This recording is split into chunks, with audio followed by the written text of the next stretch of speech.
자, 오늘은 우리가 피역사무라는 작품을 볼 건데요. 자, 이 작품은 현대 시대에 쓰인 수필이에요.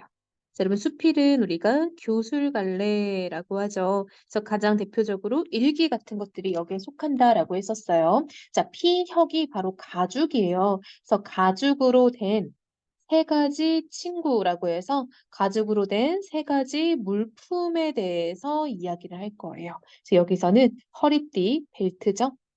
그리고 구두, 그리고 지갑. 이렇게 세 가지에 대해서 이야기를 할 것입니다. 이 세 가지를 가지고 의인화를 해요. 그래서 우리가 앞서 배운 규중치루 쟁론기랑 되게 비슷한 형식의 작품이라 볼 수 있겠죠. 이것을 의인화해서 서술을 하고요.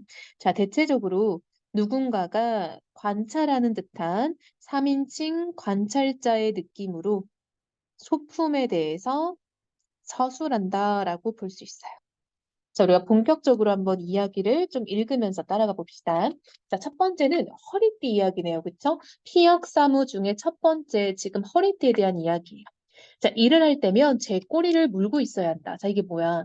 허리띠의 특징이죠. 이게 우리가 이렇게 벨트 같은 걸 하면은 벨트를 이렇게 그 버클에 넣어서 조이는 그런 작업을 하잖아요. 그래서 이 벨트의 지금 모습을 이렇게 묘사해서 표현을 하고 있는 거죠. 자, 그래서 허리띠에 모습을 묘사하고 있다라는 거 알 수 있겠죠. 입이라고 해야 아래턱뿐이지만 가느다란 혀 하나와 턱을 의지하여 제 꼬리를 잘도 물고 있다. 여러분, 이 허리띠는 사실 원래 사람이 아닌데 이렇게 사람처럼 뭔가 행동을 하는 것처럼 표현하고 있죠. 종일 주인의 허리를 껴안고 숨죽인 채 지내야 한다. 어쩌다 주인이 배에 힘이라도 주게 되면 턱이 빠질까 걱정이다. 실제 녀석의 친구 중에는 녀석은 이꼴 허리띠 말하는 거죠. 그러니까 허리띠의 친구는 허리띠 떨어진 녀석도 있었다. 그쵸, 여러분? 우리 허리띠 같은 거 오래되다 보면 근육이 넓어지거나 버클이 떨어지는 경우들이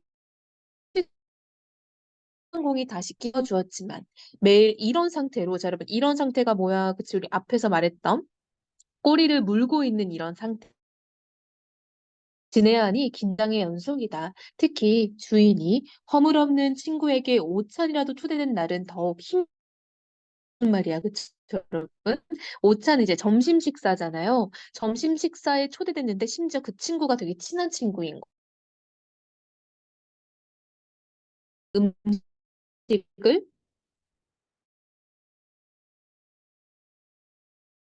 배가 나오잖아요. 그쵸? 그래서 허리띠가 힘들어진다라는 거야. 그 허리를 놓게 하여 잠시나마 녀석을 자유롭게 할 때도 있지만, 여러분, 자, 이것도 무슨 말이야? 그치. 우리가 배부를 때 이렇게 벨트 풀잖아요. 그쵸? 그래서 허리띠를 풀어놓는 그런 장면을 지금 말을 하는 거야. 허리띠를 푸는 모습. 자, 친구 중에는 별난 녀석도 있다. 그의 주인이 모임의 뒤풀이 같은 곳에서 취하기라도 하면 허리를 꼭 껴안고 있어야 할 녀석.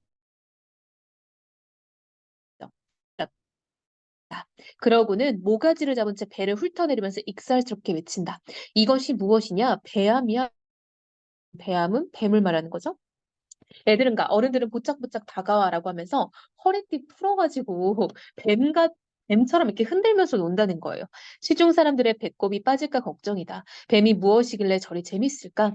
요즘 녀석에게도 고민이 하나 있다. 허리띠죠. 주인의 허리가 점점 굵어지는 것을 느낀다. 지난해에 이미 사용하는 구멍이 한 칸 더 뒤로 밀려났다. 뱃살이 쪘나 봐. 주인의 허리가 굵어질수록 녀석은 입으로 꼬리를 잡기가 힘들다. 이제 꼬리의 구멍이 두 개밖에 남지 않았다. 여러분, 그러니까 우리 허리띠 가장 뒤에 두 칸밖에 안 남았다는 거야. 마지막 구멍까지 턱이 닿을 수 있으면 녀석도 버틸 수 있겠지만 그 이상 곤란하다. 주인이 크고 잘생긴 신참 녀석을 하나 데려올까 염려된다. 여러분, 신참 녀석은 뭐 말하는 거야? 그치? 새라는 거죠. 시장에 가면 얼룩무늬 악어 가죽이나 부드러운 양 가죽까지 갖가지 색깔과 모양을 한 예쁜 것들이 얼마든지 있다. 나이를 먹는 것도 서러운데 그들에게 밀려날 것을 생각하면 앞날이 서글퍼진다.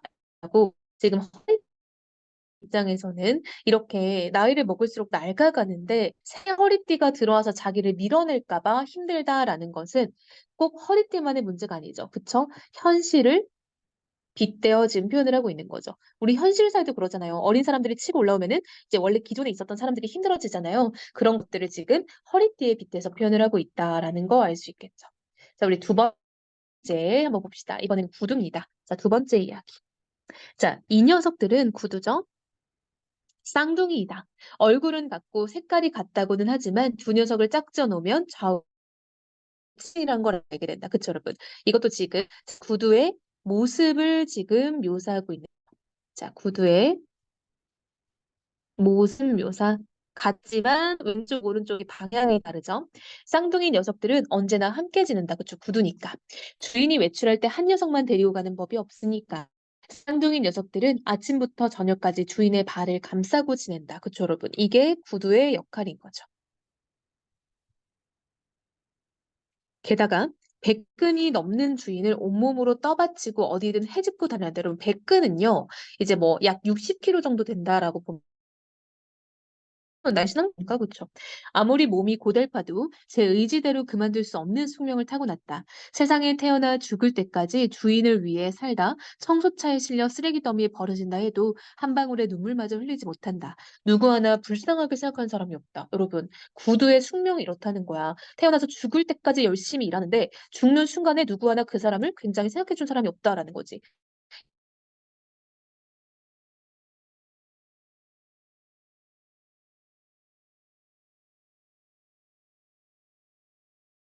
현실의 모습이기도 하다라는 거죠. 여러분, 현실에서 노력해서 살다가 죽는다더라도 그거 굉장히 많이 알아주진 않잖아요. 그쵸? 자, 주인이 무슨 행사장이라도 가는 날은 덩달아 신이 난다. 왜냐면 여러분 행사장 갈 때는 신발 깨끗하게 신고 갈 거 아니야. 때 빼고 광내면 신수가 훤하고 콧등이 주인의 대머리처럼 반짝반짝 광이 난다. 여러분 직유법으로 지금 표현을 하고 있고 반짝반짝 이런 거는 음성 상징어인 거죠. 잘 나가는 신참 녀석에게도 신참 녀석 뭐야? 새구두죠. 그런 날은 꿀리지가 않는데요. 녀석들은 비 오는 날을 싫어한다.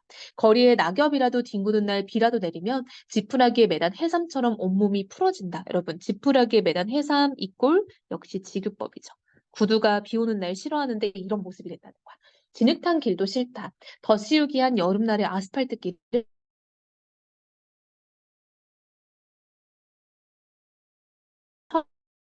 달라붙어서 더 싫다라고 지금 그렇다고 고달픈 날만 계속되는 것은 아니다. 주인이 점심 식사 약속에 녀석들을 데리고 갈 때가 있다. 구두를 신고 간다는 거죠.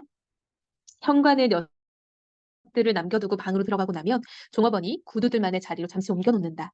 어느 날 구두들은 그곳에서 일생 동안 가슴에 묻어둘 비밀 하나를 얻었대. 그날 구두에게 어떤 비밀이 생겼대. 자, 뺨에 닿는 순간 무어라 할 수 없는 전율을 느꼈다. 어느 땐가 강아지 꼬리를 밟았을 때 놀라운 기분이라고나 할까? 게다가 부드럽고 달콤한 냄새가 코끝을 간지르기까지. 자, 여러분, 그날 비밀 하나를 얻은 그날은 전율을 느꼈고요. 두 번째, 강아지 꼬리를 밟았을 때 그런 놀라운 기분을 느끼기도 했고, 세 번째, 뭔가 부드럽고 달콤한 냄새가 코끝을 간지르는 기분이 들었대요. 자, 그게 어느 날, 이 비밀을 만든 날 이런 기분을 느꼈다는 거야, 구두들이. 그동안 주인 댁 딸까지도 싫어하는 냄새, 뭐야, 그쵸, 여러분? 그 구두 주인의 딸도 싫어하는 그 주인의 발냄새죠. 그쵸? 이것도 잘도 참아왔지. 솔직히 말해서 녀석도 처음에는 발냄새가 싫었지만 이제는 운명이려니 하고 살아간다. 그래서 얼마 전부터는 오히려 구수한 청국장 냄새쯤까지 여겨왔다. 그런데 그게 아니다. 같은 처지, 즉 같은 신발이다라는 거죠. 같은 신발 처지면서 어찌 이처럼 향기로울 수가 있을까? 서리법이죠.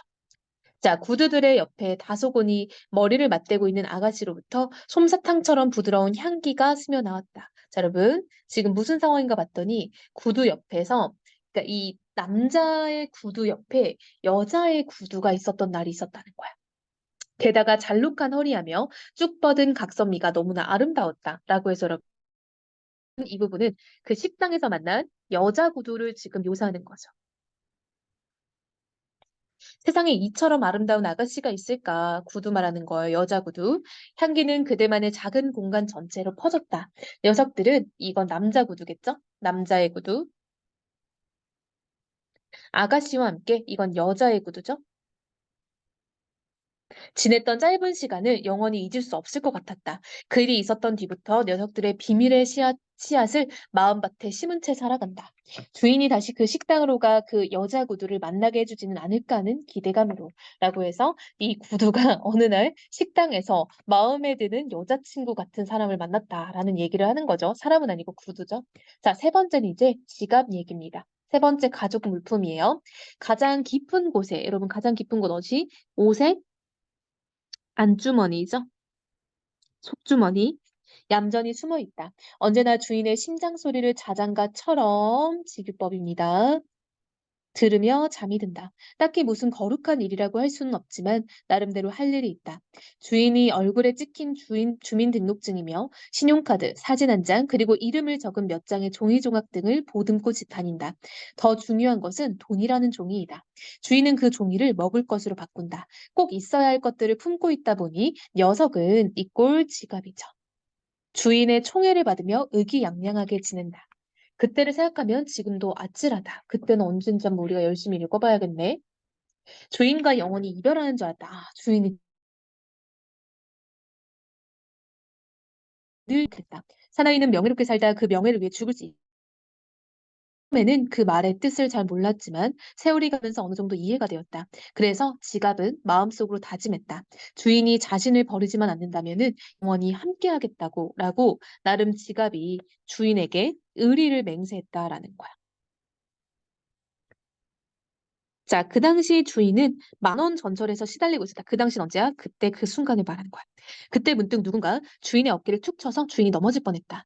그 순간 누군가 도둑이야 소매치기다라고 외쳤다. 주인의 손이 문득 가슴으로 갔다. 이쪽 저쪽 주머니를 눌러보았으나 아무것도 없었다. 속주머니가 예리한 칼에 찢겨 있는 것이 아닌가? 라고 해서 여러분, 어느 날 전철에서 뭘 당한 거야? 그쵸. 소매치기를 당한 거예요. 지갑을 잃어버릴 뻔한 거죠. 주인은 마음속으로 빌었겠지. 사진만이라도 돌려주었으면 하고. 며칠 후 지갑을 찾았다는 연락에 주인이 파출소로 달려갔다. 눈물겨운 상봉이었다.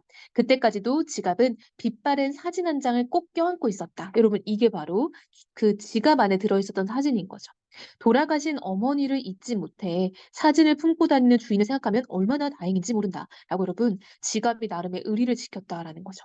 겨울이면 맨손으로 어머니의 무덤을 눈을 쓸어내리는 주인이다라고 해서 이 지갑의 주인이 어머니에게 굉장히 애틋한 마음인 걸 알 수 있죠.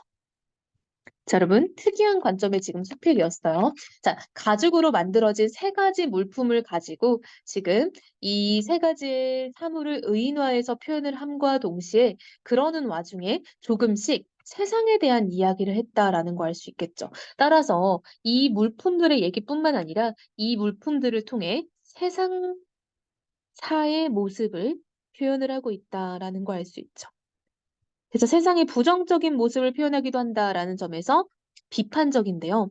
웃음을 유발하면서 비판을 하고 있기 때문에 풍자적이다라고 할 수 있겠죠. 자, 또 사람의 이야기를 사람이 아닌 것, 즉 이런 가족 물품으로 돌려 얘기하고 있으니까 우화적이다라고 할 수 있겠죠. 그리고 의인화 자체가 여러분 비유법에 속하죠. 비유적 특징이 있다라고 볼 수 있겠네요. 자, 좀 특이한 관점의 글이니까 영상이 끝나도 다시 한번 읽어보면서 어려운 점은 없었는지 좀 잘 정리해보고 질문할 게 있으면은 정리해서 질문을 해봅시다.